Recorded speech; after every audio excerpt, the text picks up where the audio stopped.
he's a dangerous opponent. You know what I mean? He probably hasn't proved himself against the top guys, but it doesn't mean he's not as good as he says he is, right?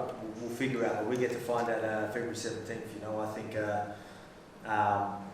yeah, obviously everyone does have a puncher's chance, but to be quite honest, I think that's all he's got. You know, I'm very confident in my experience and how calculated I am, my fight IQ, and I think that's what gets it done. You know, and again, he's young, he's dangerous, a lot of hype around him, but yeah, that all ends in a couple of weeks. And is there anything specific that you've been working on this recent fight camp, or is it just been more general type of approach? Oh yeah, look, there's obviously, you know, things are, you know, we've got a great team behind us. You know, there's obviously a lot of strategy behind it, and not only that, obviously sharpening my tools everywhere as well. So again, yeah, there's things you need to be careful with here, but at the same time, I'll make people fight my fight, and that's what I plan on doing. You know, I plan on going out there and showing him there is levels. You know, he thinks he's the best. But he will be, you know, he will not reminded. He's going to be shown that, yeah, there are levels to this, and then maybe, as I've been saying, you know, in a couple of the interviews and that, like, you know, he's, you got to earn your stripes. You know, I mean, he hasn't been there. I think, you know, he thinks he's the man. He thinks he's the top of the division already. He hasn't even faced anyone right up there. But you know, I think if he ever gets to that point where he's going to be a champion or a great champion.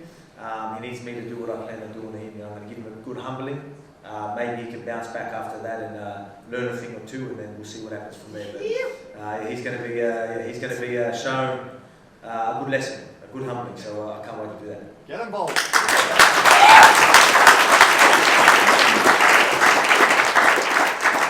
That's one for you, Rob. I'm not implying anything about Costa, but do you have anyone in mind in the event that he chooses to step away there?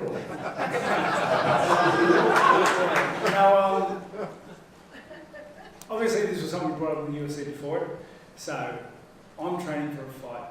And come Feb 17, I'm fighting someone.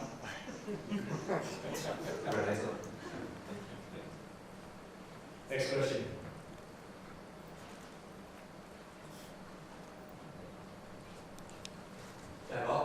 Where does this fight rank compared to the others that you've defended against? I mean, it's hard to say. Again, like, so I'm not trying to throw a heap of shade at me, but I mean, you know, say we've a lot of fighters. Like, you know, we earn our respect. You know what I mean? Everyone up here, we earned our respect by fighting, you know, tough opponents and whatnot. And I just, you know, he hasn't had the opportunity to do that.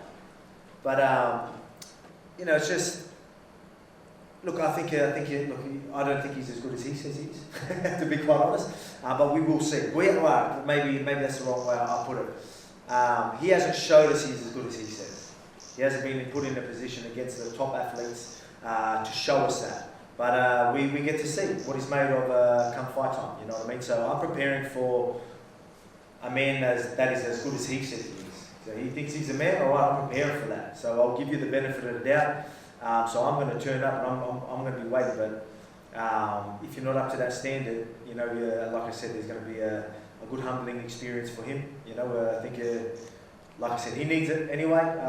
Don't get me wrong, I don't hate the guy. He's hyping the fight up. I love it. You know, all I have to do is go out there and teach him a lesson, right? So it's pretty good for me. I just need to train hard and do what I plan on doing, and then that's the perfect ending to that story. He's playing the perfect part. You know, I'm obviously coming off the last fight, so there's going to be people that are going to be doubting and things like that. He's undefeated, you know what I mean? He talks, all this sort of stuff, so he's playing the part perfectly.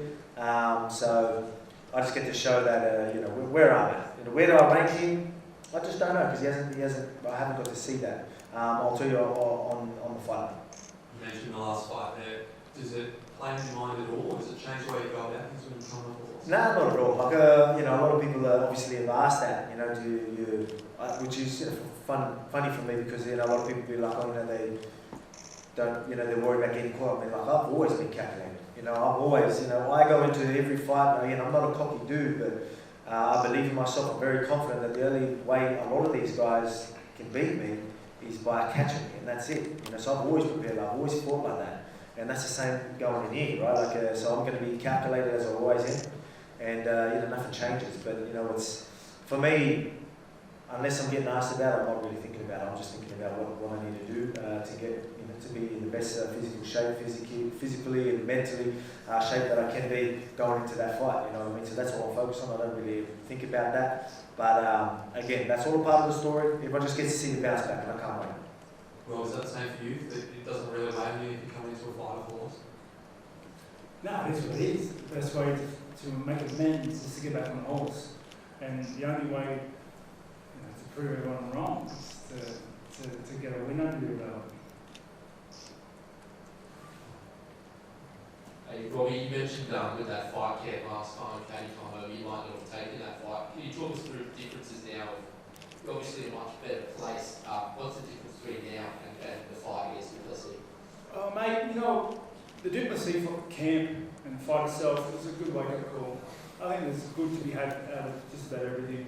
And from that fight, from that camp, that preparation, we went back to the gym, we went back home, we saw things in hindsight, which saw it was 2020, and we took things away that we liked, added things that we wanted to add, made some tweaks here, some changes there.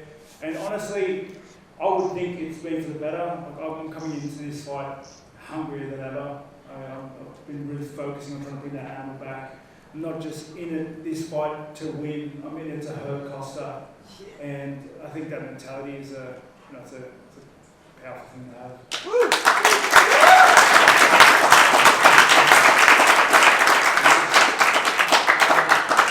Champion again too. Is that something that really motivates you? You think you still really have you to get to the top of the mountain again? Certainly. I'm only 33, I've got mileage left, right? And I'm not looking at anything past Costa because I think that does disrespect to the fight itself and how bad I want to get in there and to put work in.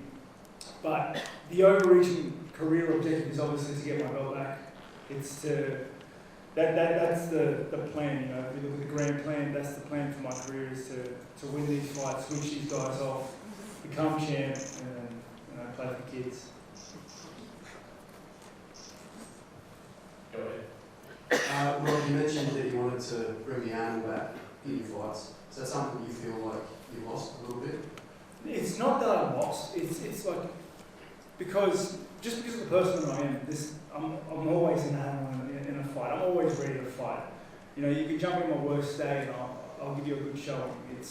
It's one of those things that when you fight for so long and you have so many changes in life, sometimes all it takes is just loosening the reins a little bit. When you fight these hungry dudes, Drickett's a hungry guy, man. You saw him in his last fight. And I think I underestimated that hunger. I still do believe I beat him 9 times out of 10. I still believe that I'm a better fighter than he is, that I have a better skill set than he does. But, mate, I've got a big, strong guy that's hungry and willing to leave it all there. You need to match that. I feel like I didn't do that in that last fight. And, yeah, it just made me really think a little bit. Thanks, man. And then, Volk, you mentioned before that your confidence isn't really impacted by that loss to Nakashev. Was that a mentality that you sort of had to work towards, or was it something that you sort of found in yourself quite soon after the loss? No, just how I am. Even when I win, or I go win, defend the belt, whatever, I quickly forget about it and back to the gym, trying to be better. I'm trying to be better when I win. So I'm going to try and be better when I lose as well. It's just I don't really look at them results to be better. I'm not just happy being better than the guy that's going to stand in front of me. I want to be better than the person I was the day before every single time. Every time I step in there, I want to be better than it was the last time I stepped in there, which won't be hard after my last one. But you know what I mean. So it's for me, which has been good for me. A lot of the times I get asked about how do I be defending and all that, how do I stay so motivated and whatnot. But I mean, it's easy for me because I just go back and I'm just the same guy that I was 10 years ago, trying to be better. It's back in the gym usually within the week, and I forget about all the other stuff. So I don't really have many distractions. All I need to do is get back in the gym and go start off with the process again. Got another job, new challenge, excited. Let's go, game on. You know what I mean? So it's good for me because it's helped in these situations and it's helped even when things are going well. just still stay driven. You know what I mean? So I think that's hard, staying driven. I think a lot of people struggle with staying driven when things are going to plan. It's easier to stay driven when things obviously don't. But I have the same process every single time, which is something that's definitely helped me through my whole career. Thanks, boys. Any other questions? Yes, go ahead.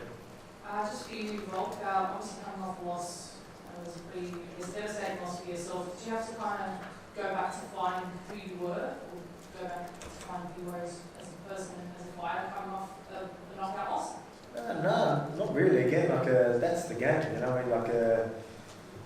I obviously, you're never going to take anything away from your opponent. He called me, it was a great setup. But I mean, at the end of the day, I'm a big believer in preparation, and that reminded me why preparation is key. I just couldn't pull the trigger, and so I'm not being too hard on myself. You know what I mean? So I understand. It was always a tall ask. Give me a full kit, but it's a tall ask against someone like Islam. 11 days notice. It's really, really tall ask. And I knew that going in. I changed the mindset, told myself this is going to be the most dangerous I've been because I've got no other option but to just go for it, and I just didn't. You know what I mean? So, but again, nothing changes for me. That was obviously different, them circumstances, but I'll be honest, I was loving every bit until it happened, I guess, and afterwards. But it's just it's all good. I don't know. A lot of people are going to say it's going to affect you mentally and all that. Honestly, it's completely forget about it. I feel exactly how I did coming off wins. That's just whereas I'm turning up in the gym the same as I always do. Would you say, I guess, the lightweight trend is over, or is that still No, definitely not. I'm a realist, so obviously, that's it. So, obviously, straight afterwards, I'm a realist, so I'm not expecting a rematch straight away, you know what I mean? But that's definitely something, I know everyone's going to see that, they're going to be the age thing and all that, obviously there's going to be some people doubting, is his time done, and which is hyping up this fight, so I'm all good with it. But everyone's going to be reminded, and then everyone's going to be switching, full 180, saying there's nothing left for me in 145, and they want me to go take that lightweight belt. So that's what I'm going to plan on doing. I'm going to go out there, take care of Ilia, and then we'll see what's next. But lightweight's definitely in the near future. Robbie, for yourself, you've welcomed another beautiful baby into the world. How's that kind of affected your camp, or is that a whole for you? It's I don't know why, but I forgot that with a newborn, Sophia's just holding maybe 24/7. So I have to look after the other kids. I don't know how I forgot this important detail. So there's 4 other kids now that I have to make dinner for and clean up after and run around for. And it's tiring. But honestly, what would I do without it? It's everything to me, and nothing worth having is easy, and it's my drive. Do you kind of bring them down to camp and show them this is what Daddy does? I tried, because during the break, obviously, I was going to camp, and I tried taking the boys to the gym a couple of times to watch me get flogged. And honestly, I don't think they looked up from their switches once. Not once did I see them looking over, just watching the training. Just zero interest. They go to the gym. There's a big picture of me on the wall, and I'm pretty sure they haven't even connected the dots yet. Zero interest just yet. Justin, for you, you'll come off for a straight knockout wins, you heading into this one. Do you like getting the job done in the first round, or is that not a factor for you? It's good for the crowd, I guess. I just come in just to entertain, man, and I think that's why they included me in this card. I needed someone to set off the fireworks early, and that's my job, and I'm going to try to do my best.